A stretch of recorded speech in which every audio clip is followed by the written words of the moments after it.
It's been a good week. It's been a crazy week. Oh my goodness. Like I thought the week was just going to be about comedy in London.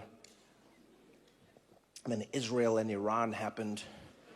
And then we were on like the brink of like World War III. Like you here are now Friday crowd having fun. Monday, Tuesday crowd. Oof. Yeah. You try tell jokes when there's missiles outside. Like everyone was here like...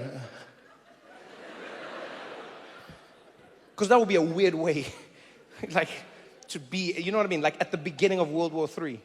Like, people are like, where were you? When you're like, well, did you see what happened? No, I didn't. Where were you? Trevor was telling us about Brixton. It was such an insane story as well. Like now I feel like the world we live in, I sometimes think about like parallel universes and timelines, and I'm not sure if I believe it, but when I do think about it, I go like, I think we somehow slipped into the ludicrous timeline. Like we were all in a very normal timeline, us as people, and then something happened around like COVID, and then we went into the crazy timeline, and then the other versions of us are now like, wow, things have become very boring and normal. Because like, this is not normal, you know? Like the week starts off, it's been like 2 weeks technically. Right, it starts off, Iran was negotiating a nuclear deal with America. Negotiating a deal. They're making progress. They're getting close. They're getting super close. And then Israel was like, no deal. And then Israel started launching missiles at Iran, right? And then it's hard to make a deal when it's like missiles hitting you, you know what I mean? It's like when you're like trying to break up with someone at a restaurant and then the waiter keeps coming, is everything great? Just wait. Let me just hand. So what I'm saying is, how's everything going? Yeah. Look, hey, we'll call you. We'll call you, please. So Iran was like, all right, I can't handle. And so then Iran was like, missiles back at Israel, missiles. And then Israel was like, missiles. And then Iran was like, missiles. And it was going back and forth. Israel was definitely winning it because like Iran has missiles, but not like Israel's type of missiles. You know what I mean? Like Iran doesn't have much money and stuff. So their missiles are like those cheap fireworks your friends. You know when your parents would, like, they'd feel bad. You'd be like, what are we doing for Guy Fawkes Day? And then your parents would be like, do you want these ones? You're like, do you like them? They're like, no, just throw them on the ground. I was like, pat. Do you feel like the other kids? No, I don't at all. So Iran has those ones, and then they were launching back and forth. And the whole world was like, man, this again, Middle East conflict, Middle East. And then, at the peak of it, everyone was like, man, how could this get worse? Donald Trump was like, hello.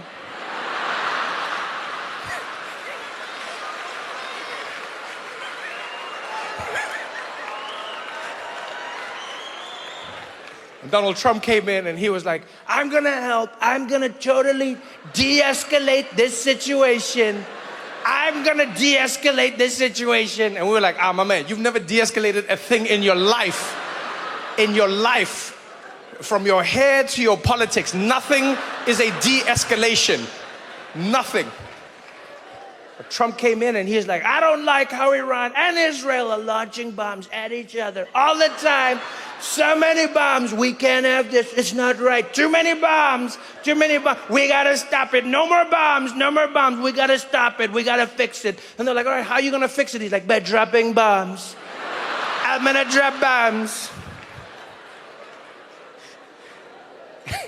And no one expected it. Like the whole world was like, okay, Trump is gonna mediate, or because he said to them, hey guys, let's sort this out, peace deal. We're gonna do a peace deal. And then he dropped bombs on Iran.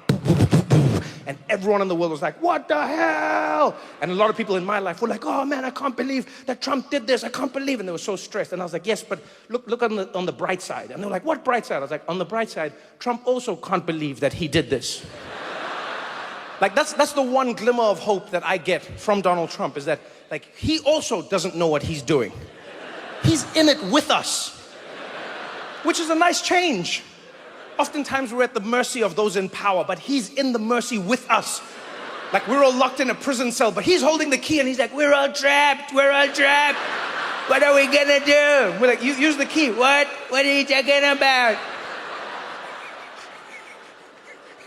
And the reason I say this is because Trump came out and he hosted a press conference about it. It was so wild. He hosted a press conference about dropping the bombs. And he was shocked in the press conference. He came out and he's like, earlier today, the United States military, that's us, launched missiles, bunker busters, launched missiles on Iran, on all their nuclear facilities. And boy, you don't understand. You've never seen bombs like that before. They came down and they dropped them, those bombs. I couldn't believe what those bombs were doing. I couldn't believe it. And I called. I'm the one who called. I said, drop the bombs. I didn't know I was gonna call. I said 2 weeks. I told everybody 2 weeks. It was gonna be 2 weeks. And then I was on the plane. Then I said, I'm calling. Drop the bombs. And the bombs were dropped. I'd never seen bombs like that. I said, whoa, we're never dropping bombs like that again. I never seen bombs like that. Those bombs were dropped, and now it's over. We're all good. And so now, because America had dropped bombs on them, then Iran had to respond, but then Iran didn't want to get into a fight. No one wants to get into a fight with America, you know what I mean? And so like Iran was like, we are going to retaliate against you. And then they launched missiles at an American base in Qatar, but then they phoned America first. They did. They were like, all right, we are launching bombs against you in like 45 minutes, an hour maybe. You tell us how long you need. Then we'll launch the bombs. And then the Americans cleared out their base and everything important, and then the bombs fell. And then Trump, very, like in an interesting way, he responded to Iran. Then he wrote on his like thing online, on his profile, he was like, thank you to Iran for giving us notice about the bombs. Now it's over. It's all over. There will be peace. And then he said, Iran, Israel, peace. And they were like, all right, peace. All good. Then Trump went to sleep. And in the 4 hours that he was sleeping, Israel, like out of nowhere, they came and they were like, Iran launched more missiles. And then everyone was like, wait, what missiles? And Israel was like, you launched missiles. And everyone was like, no, And then Israel was like, too late, we're coming for you with more bombs. And then the world was like, what? And then Trump woke up. And this was the moment when I can safely say I have felt more connected to Donald Trump than I've ever in my entire life. Because that man is not a normal human being. Very seldom have I looked at Trump and thought, yeah, I can relate to this. But he came out after Israel was about to launch a full-scale bombing attack on Iran. And he came out, he heard about this. Man didn't even put on a tie.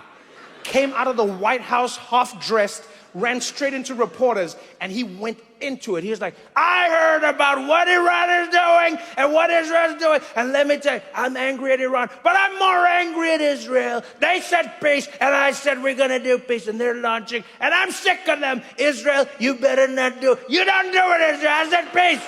You don't do it. He looked like a dad who had kids that were fighting in the backyard. And he was just going back and forth. He's just like, Israel, shut up, baby. Come on, shut up. Sit up. How many times do you have to tell your kids that you're not going to? I told you once and I'll tell you again. And then he looked at the reporter and he did something I've never seen an American president do in my entire life. He cursed live on TV into the camera. Looked at the camera and he was like, they were like, what do you think, Mr. He's like, I'll tell you what this is. You've got two countries that have been fighting so long, they don't know what the they're doing.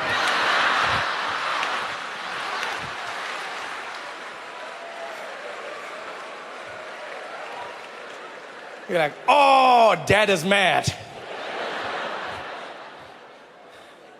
Dad is mad. And I don't know what was crazier, the fact that he cursed on live TV as an American president, or the fact that that somehow became bigger news than the actual bombs that were dropped. The bombs was like half a day of news. The biggest bombs ever dropped on a country randomly out of war was barely any news. And then Trump came out and he swore every news outlet, Guardian, BBC, Al Jazeera, CNN, you name, all of them, Trump curses, Trump swears, Trump says F word, F word. And I was like, damn, so the F bomb was more important than the bomb.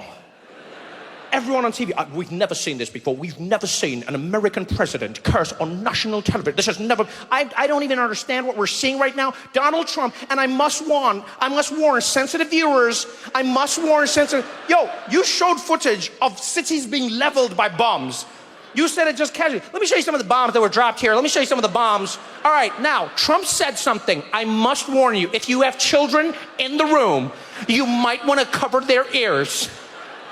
You might want to cover their ears because he said the F-bomb. Like, people cared more about the words than the... It was the wildest thing. Wildest thing. I can't believe it. They were doing it as if the people in Iran were just like, yeah, no. The bombs are one thing. But what he said...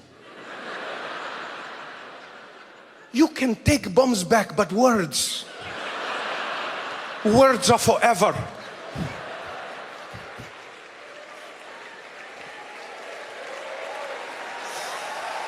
Oh, man.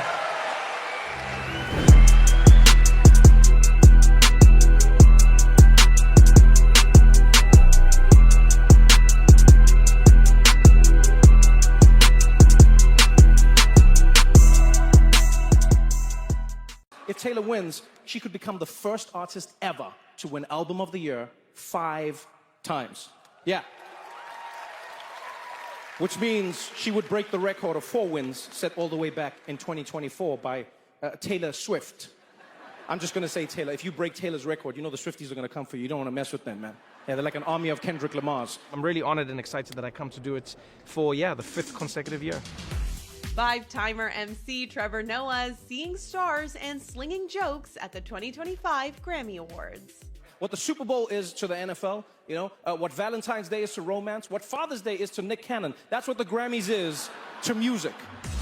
The comedian holding court at LA's Crypto.com arena, surrounded by top musicians like Chappell Roan and Shabuzi, but fashionably late Beyonce missed his monologue shout-out. This ain't Texas, ain't no hold'em. That's how you know you've clocked the game, right? When you can go into any genre and still be one of the best. Andre 3000 better watch out. Next year she's coming for that flute throne. Yeah. Trevor clearly finding inspiration in the biggest headlines 1 month into 2025. We're going to be honoring the best in music as voted on by the 13,000 members of the Recording Academy and 20 million illegal immigrants. Beyonce announced her new tour. Yes. Everyone saw that. I will say though, Beyonce, there's tariffs. We can't afford a new tour. Right? Maple syrup is about to be $50. Why do I love hosting the Grammys? Because it's exciting, it's different, it's an easy one to say yes to. And who knows, through the power of AI, one day we could even get another Rihanna album. You never know. Praise be NVIDIA. You never know.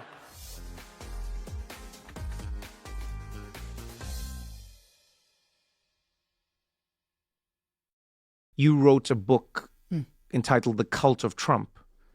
For Simon and Schuster. Yeah, and then all of a sudden... you were sort of... Crickets. Yeah.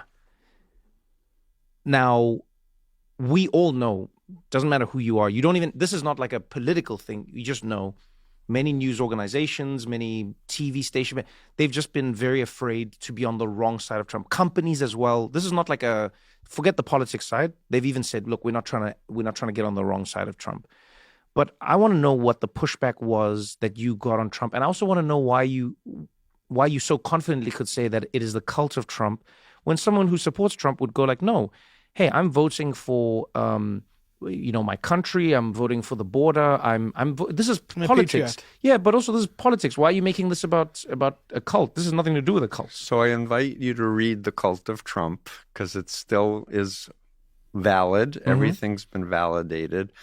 When I was asked by my book agent and Simon and Schuster... When did you write it, by the way? This was 20... It came out in 2019. Yeah. I wrote it in 2019. The Mueller investigation was going on. I started because I grew up in New York knowing that Donald Trump was a malignant narcissist because I knew Erich Fromm's work about Hitler. I knew about cults. So I knew he had a cult of personality for sure. And the people who worked for him were in that cult. But what